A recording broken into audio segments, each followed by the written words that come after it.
ಮಂಗಳೂರಿನಲ್ಲಿ ಇಂದು ಸಿಎಂ ಕೆಸಿವಿ ಮುಖಾಮುಖಿ. Power sharing ಚರ್ಚೆ ಬೆನ್ನಲ್ಲೇ ಭೇಟಿ.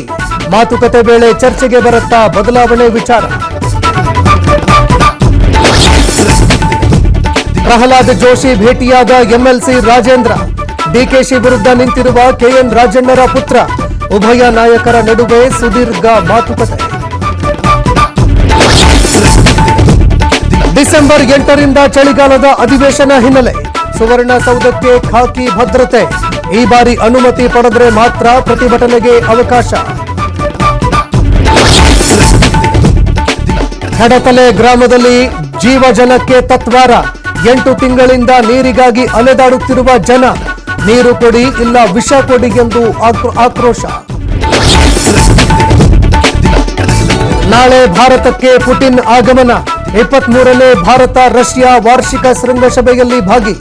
ಮೋದಿ ಭೇಟಿಯಾಗಿ ಹಲವಾರು ವಿಚಾರಗಳ ಬಗ್ಗೆ ಚರ್ಚೆ.